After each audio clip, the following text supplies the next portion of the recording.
Hey crafters, welcome to another tie-dye tutorial! Yeah, it might be pretty obvious by this point that I am a little bit addicted to fabric dye. Tie-dyeing, ice dyeing, bleaching, whatever. It's just so much fun. Take a plain garment or something that's a color you don't like or just something that's boring and just transform it almost magically through dye, through the way you tie the garment. It's just fun. And of course, it's great for summer. It's great for when maybe you're not traveling as much as you'd like to, or doing different things. You can stay home, do this project. I'm in a pretty small space where I'm at, and as you could tell from our video last week where we did tie-dyeing here in my apartment, you can totally do it. You don't need a lot of space, you don't need a lot of time, you don't need a lot of money, and you can get some really fun results. Speaking of results, in our last week's video, we did a really basic, easy peasy tie-dye process. If you're new to tie-dyeing or you want just the simplest, best method for just, trying it right away, I'll link down to that video below. We got some great results from that, and it was a lot of fun. Just kind of baseline, easiest tie-dye that I think I've done, and it turned out great. Today's project, we're kind of taking it up just a little bit in difficulty, but not that much. We're just going to be changing the way we tie the fabric and see if it gives us some different results. We are using some really similar dyes though, and some really similar processes. I'm sticking with cotton fibers today in the garments I'm dyeing. When you are tie-dyeing, you definitely want to check on your dyes. A lot of dye kits and like Rit dyes and things work best on natural fibers. If you have things that are polyester blends and things like that, you'll want to get a dye that is specifically designed to work with those. But I have a cotton t-shirt dress and a cotton tote bag that I'm going to be dyeing, and then of course I'm using my favorite, good old Rit Dye. I'm trying out a color I haven't used before. This one is their Charcoal Gray, and I'm excited about this because I think this might give me an effect that's maybe a little less typical than the usual tie-dye you think of. It's going to hopefully be a little bit more subtle, but still really fun. And then today I actually do have the Dye Fixative. I mentioned in my last video that you don't have to use this, but it's great when you can find it. I use it whenever I have it. This is just an added step at the very end. You swish your garments once they're dyed in a little bath of Dye Fixative and water, and just helps lock the colors in. So there's my dye. Let me show you the garments we're going to be working with. We'll tie those and show you how we're doing that, and then we'll get to dyeing and see what happens. Here we go.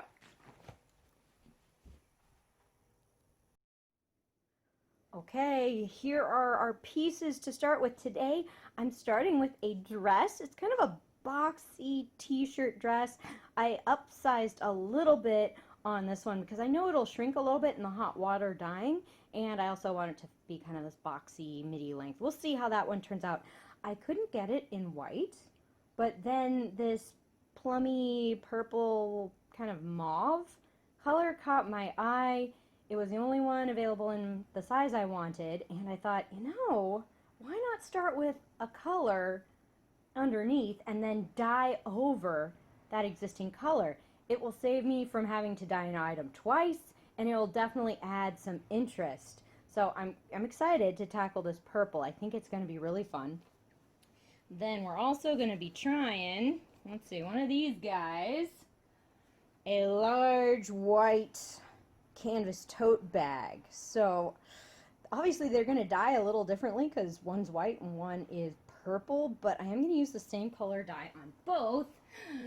Oh yeah, I'm using more Rit dye again, guys, but today I'm trying a charcoal gray.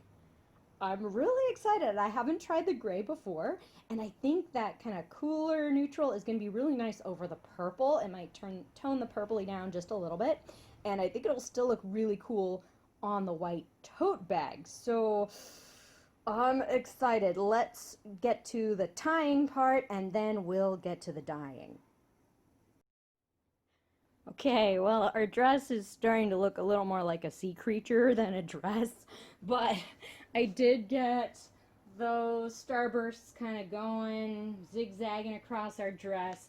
I'm thinking instead of adding more starbursts in the margins, I think I might just gather up the dress in kind of a general little wad so that all elements of the dress get, you know, a little bit of scrunch. Okay. And then I'll just put a couple of the bigger bands around it.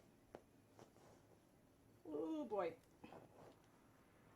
Okay, I don't want to do this too tightly because I do want the dye to be able to get to all parts of the garment. Sometimes if you do it too tight, then the dye can't get to the middle, and so you get darker edges and a lighter middle, but I mean, that's really cool too.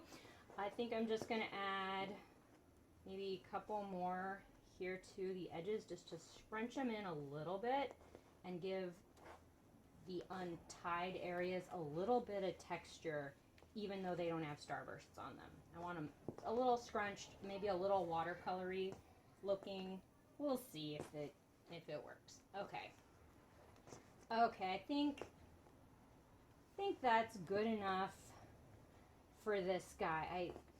Yeah, let's see. How do I want the neckline to be? Maybe I'll get it under that rubber band a little bit. Okay. I think we're just about there. Okay, that's looking pretty good. I think the dye will be able to get to the center and still be able to add a little texture around. Okay, let's move on to the tote bag. Well, here's the bag. I think I'm going to go super basic with this guy. I think I'm just going to do a giant starburst in the middle, front side, and then do another one on the back. I might have to use a couple rubber bands for this starburst. So let's kind of just pinch at the middle. I'm going to make this kind of as big as I can. I'm going to be scrunching fabric all the way up to the top of the bag and almost all the way down to the bottom. So let's see, I'm going to start with one rubber band here to keep it in place. Let's do a little twisting. It's really hard to hold. Oh boy. Okay, I think I need another rubber band.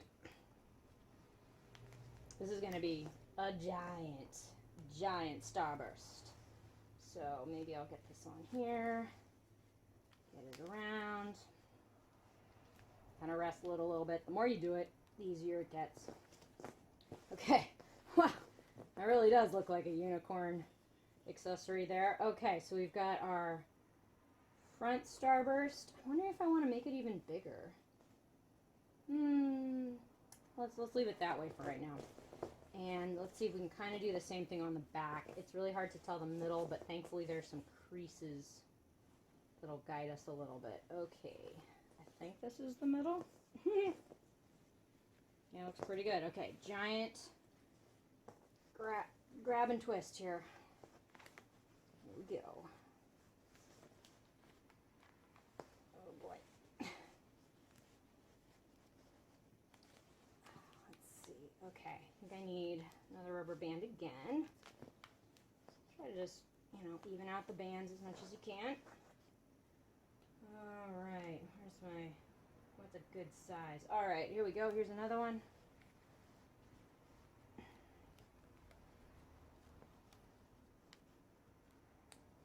Okay. Well, that looks kind of alien. Just to add a little more texture to some of the untied bits, I think I'm going to do kind of what I did with the dress and just kind of scrunch these pieces in with a little rubber band. I'm guessing these straps aren't going to dye very well because they feel like more of a synthetic and less of a cotton, and this dye works best on natural fibers. So straps probably won't dye much, but we'll just kind of get them in there anyway, see what happens. All right. Okay, good enough, guys. We got the tying done. Let's start dyeing. Okay guys, welcome to the kitchen. You can tell I'm prepping my work surfaces. I got towels on the counter. I've got some towels covering the easily stained cabinetry in front of the sink. And, you know, got some on the floor too. Hey, when you're working in a small space, you can't be too careful. Always prep your surfaces. You can tell I've got my paper towel out. I've got a sponge ready. I've also got my barkeeper's friend, which is like my favorite thing ever, and it can help scrub out stains in surfaces. I'm going to be really careful as much as I can because, you know, I am in an apartment. If I see fabric dye dripping on anything, I'm going to pause what I'm doing, get some paper towel, wipe it off. If there is still color remaining, I'll get a little the cleaner there on my sponge and do a little gentle scrubbing, hopefully getting that off right away. So I'm going to be a little paranoid about that, but I like keeping stuff clean. Speaking of keeping things clean, something I often forget, actually, are the gloves. If you don't want to end up looking like a Smurf when you're done, definitely the gloves. I've got my spoon that I use only for dyeing, and then of course I got my gray dye. Oh yeah, I think that's going to be a nice color. And then today I have my color fixative from Rit. I didn't have it in my last project, and I'm glad I've got it today.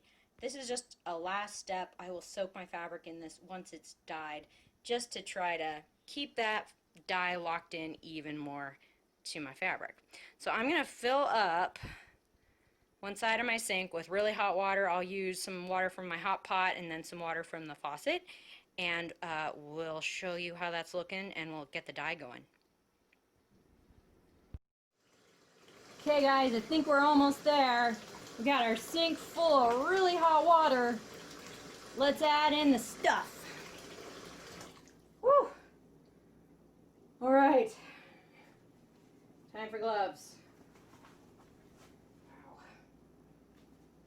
Okay, so you'll be proud of me since the last video where I told you I never have enough salt when I'm tie-dyeing because I always forget to buy it. I'm going to be adding that in.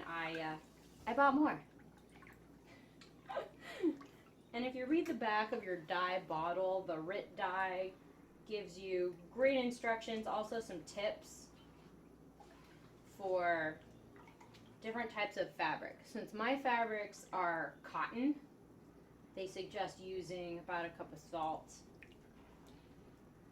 for your dye bath. This is actually a little too much water. Let me just get a little bit of this out. I think a little less splash potential will help us here. All right, that's looking good. I can tell that my salt is starting to dissolve. There's still some at the bottom. I want to keep letting that dissolve. Okay, so then I'm looking at my dye, and they're suggesting for every pound of dry fabric, which is about equal to 2 adult t-shirts, use half of a bottle. I am probably going to be using more fabric than that. I think, again, I've got probably about 1/3 more fabric than that. I'm actually okay with the dye being a little bit lighter, though. Do you remember last time when we were doing, oh, hello. That's about half of a bottle. Last time when we did the navy dye, but I wanted a lighter color, I used more fabric than was recommended for a strong color, and then that resulted in the lighter color that I actually wanted. So I'm thinking a lighter gray is probably what I'm envisioning. So I'm okay with using a little less dye to fabric ratio. Okay, so I'm mixing this up. It's looking good. Woo! Okay, gotta grab the garments. Ready, go!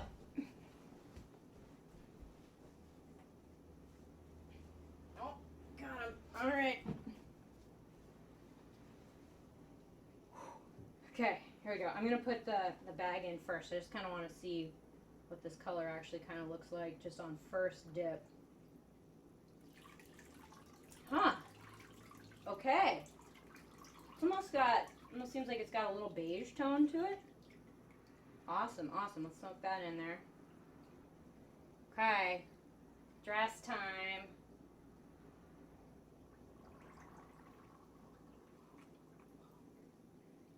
Ooh, ooh, okay, so that's gonna help that pink purple go a little more dark mauve.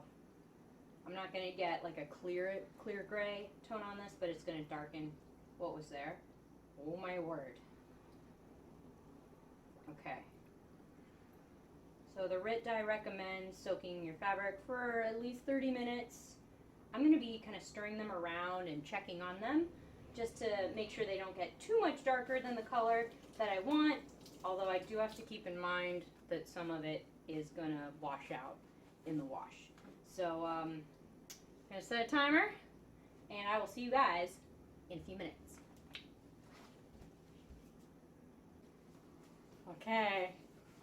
It's been about half an hour, and I think it's time for the grand reveal. Oh, whoa. Okay, here's our tote bag. Let's see if we can get these rubber bands off. Oof, I'm getting dye on my glasses. Okay, let's see. All right, get that off of there. Let's see what one, oh, okay, I'm seeing. Here's one starburst on one side. Kind of see that effect. Let's get the other one off so that we can see the whole thing. Okay. You can always cut these off if you need to. Okay. Oh. Oh my gosh. Whoa. Can we get on the other side of the bag here, see if we can. Oh wow. That's kind of cool. The gray almost has like a purplish, beigeish undertone to it. I think that's really nice. Hey, and the handles took a little bit of dye too. We'll see if that stays in the wash or not, but wow. Okay, that's awesome. Let's get our last one going here. Oh, man. Okay, this is looking like almost like a dark maroon with the gray over that kind of lilac purple that it was originally. Oh my word. Okay, we have so many rubber bands. Oh my gosh. Whoa. It's a lot of bands. Oh, I'm seeing the lighter color underneath a little bit. Oh, it's like almost like kind of a, I don't know, cranberry color? Yeah, this gray definitely has some purple undertones to it because, oh, I see part of a starburst. There's half of one. Let's do another one. Oh my gosh. Let's just do a whole bunch. Okay, pop those rubber bands off. Oh my gosh. Ooh. All right, well, see if I can hold it up so you can see it.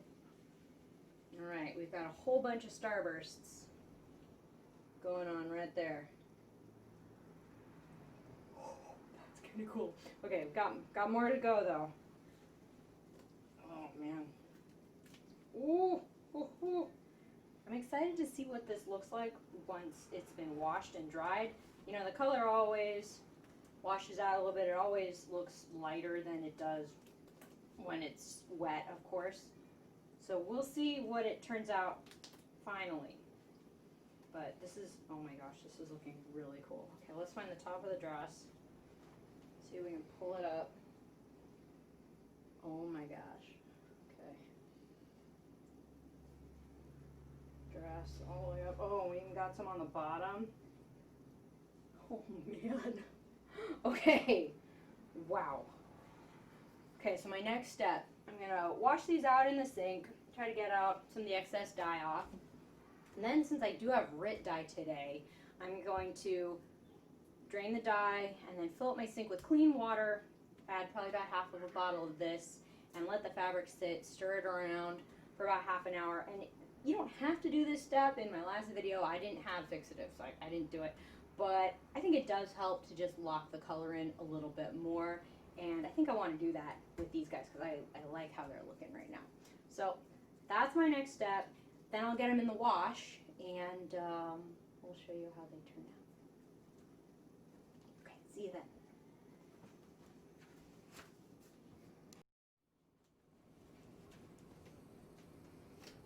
All right, dump in a little fixative. I think that's about half. All right. Put some nice hot water in here. Okay, in they go. The directions on the fixative bottle say to keep in the solution, stirring for about 20 minutes. And then once that's done, I'll take them out, put them in the washer and dryer, definitely on a dark load. You guys know the rules. You always got to wash this stuff dark because there will be some dye coming off of it, probably for the rest of the garment's life, you know. And once that's washed and dried, I'll show you what they'll look like and me wearing them. Bye.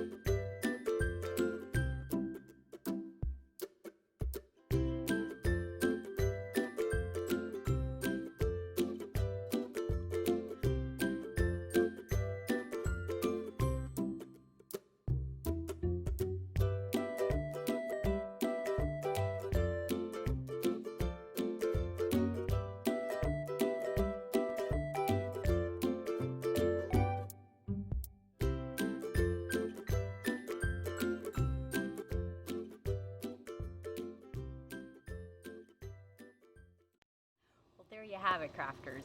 Hope you enjoyed this project. I had a great time with it, and I really like how the gray dye turned out on the white bag as well as this purple dress. I think I might have found another favorite Rit dye color for either just, you know, by itself or then over another color. Super fun. If I had feedback for myself, I would probably suggest the next time I do a Starburst pattern on a thicker fabric like this dress, maybe tie the back of the garment as well as the front. You could tell in the video that the Starburst pattern on the back isn't as clearly defined as the ones on the front, and I think that would have been remedied if I had done a Starburst tie pattern on the back as well as the front. I mean, it would have taken longer, but you know, word to the wise, just something I'll keep in mind next time, especially when dealing with a thick fabric. This dress is a pretty thick knit, so there you go. Hey, well, if you guys enjoyed this project and found it amusing, punch that like button to let us know, and subscribe for more videos from Partners in Craft. See you guys next time, and stay crafty, guys. Bye.